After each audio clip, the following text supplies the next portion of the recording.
Thank you, Sunday School Department. Yes, you did wonderful. We are blessed. Change your heart inside. Change my heart inside, right? Great message. Yeah, good to see some of our friends from the praise and worship team. You know, the Locust Church. We're missing you so much. Like, Sister Naro, Mr. Jacob. I don't know where is he. Okay.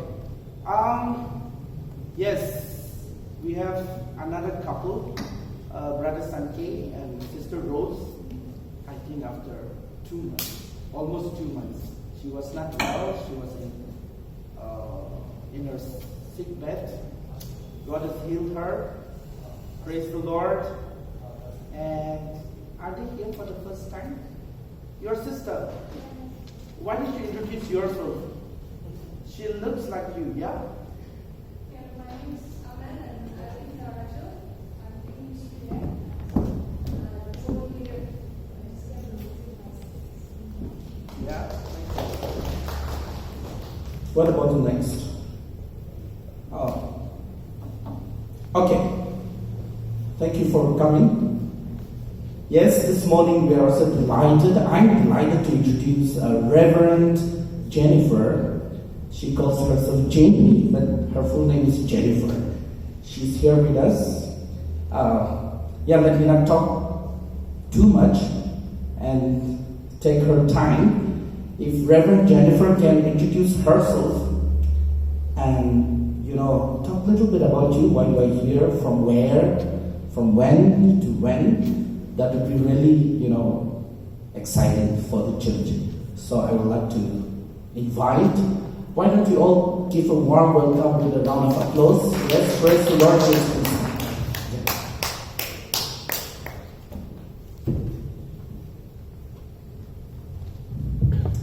Hello. It's a great joy to be with you for worship.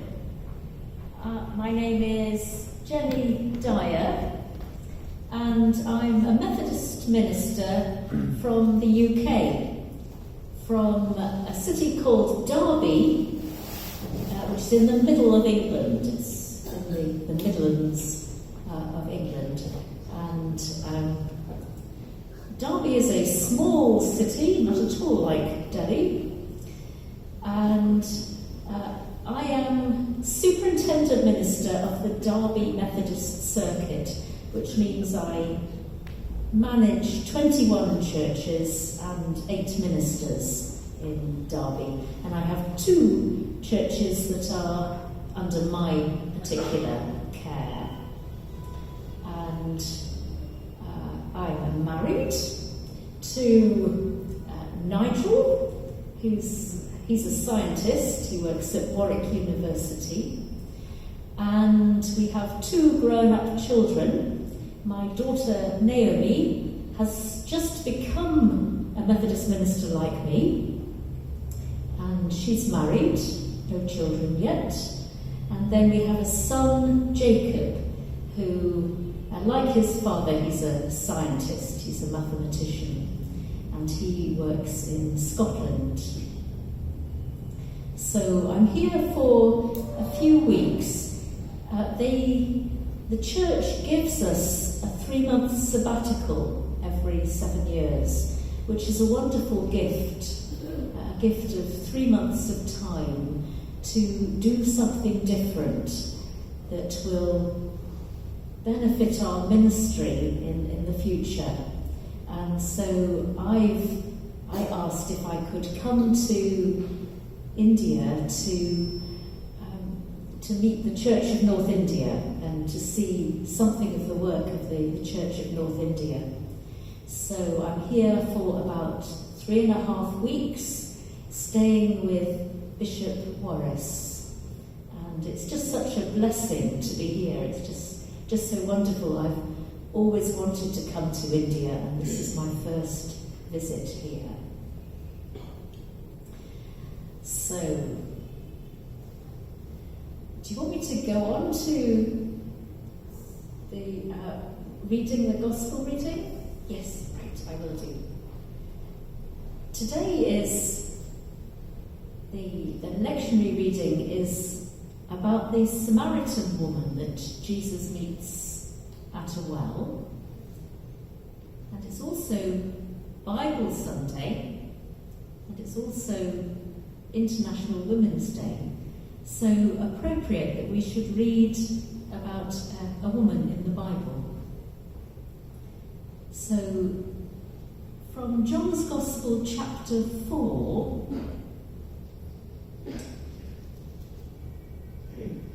from verse 4. John 4:4. Now, Jesus had to go through Samaria. So he came to a town in Samaria called Sychar, near the plot of ground Jacob had given to his son Joseph. Jacob's well was there, and Jesus, tired as he was from the journey, sat down by the well. It was about the 6th hour. When a Samaritan woman came to draw water, Jesus said to her, "Will you give me a drink?" His disciples had gone into the town to buy food. The Samaritan woman said to him, "You are a Jew, and I am a Samaritan woman. How can you ask me for a drink?" For Jews do not associate with Samaritans. Jesus answered her, "If you knew the gift of God, and who it is that asks you for a drink, you would have asked him, and he would have given you living water." "Sir," the woman said, "you have nothing to draw with, and the well is deep. Where can you get this living water?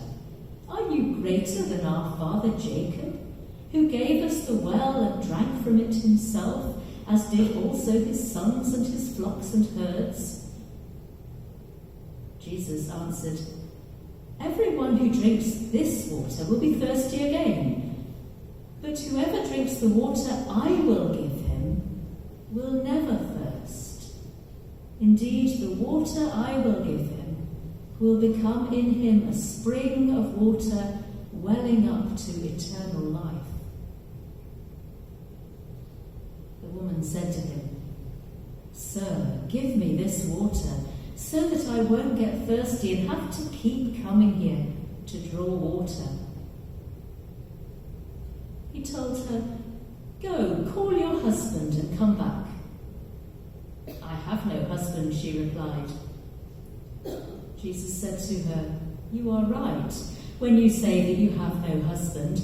The fact is you have had 5 husbands, and the man you are now with is not your husband. What you have said is quite true."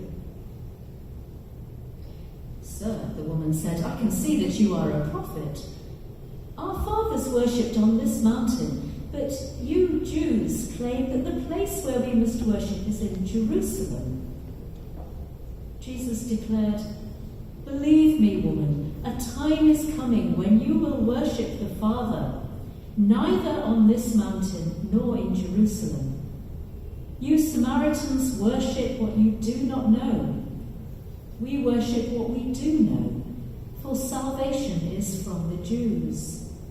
Yet a time is coming, and has now come, when the true worshippers will worship the Father in spirit and truth. For they are the kind of worshippers the Father seeks. God is spirit, and his worshippers must worship in spirit and in truth." The woman said, "I know that Messiah, called Christ, is coming.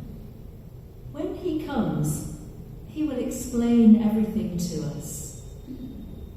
Then Jesus declared, "I who speak to you am he." We thank God for his word. Amen. And let's pray.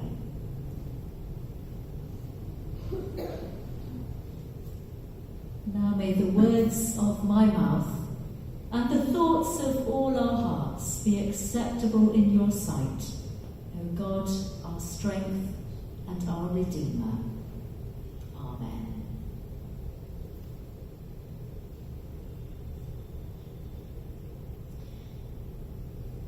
Now, Jesus and his disciples had been walking. Jews didn't really like to go through Samaritan territory, but it was the quickest way to Jerusalem from Galilee. So sometimes people would go the long way round. But Jesus and his disciples evidently wanted to get to Jerusalem more quickly. And so they were passing through the Samaritan land. I think they had been walking for 30 miles. So that would be about 10 hours. So if they'd done that all in that day, maybe they started before first light. And now it was the heat of the day, and Jesus was, I'm sure they all were, tired and thirsty and hungry. And Jesus stays by this well while his disciples go into the Samaritan town to negotiate to buy some food. And while he's there, a Samaritan woman comes. Now we think probably the fact that she came on her own meant that she was not well liked by the other women in the town. Probably they all came together earlier in the day. The gathering at the well was probably a good social time for them to talk. Maybe the equivalent of meeting at the school gates these days. But this woman came on her own, and when the afternoon was hot, so maybe she wasn't acceptable to the other women, and maybe she preferred not to meet them. So she came on her own. I wonder what she thought when she saw a man seated by the well. Slightly dangerous situation, but she needed the water, so she came to draw the water. And Jesus, thirsty as he is, he asks her, could she give him a drink? And she's surprised because Jews and Samaritans don't share eating and drinking vessels in common. It's a situation you find in various parts of the world today, where one group of people doesn't eat with another group of people. One group of people doesn't think another group of people is acceptable. And that was the situation between Jews and Samaritans.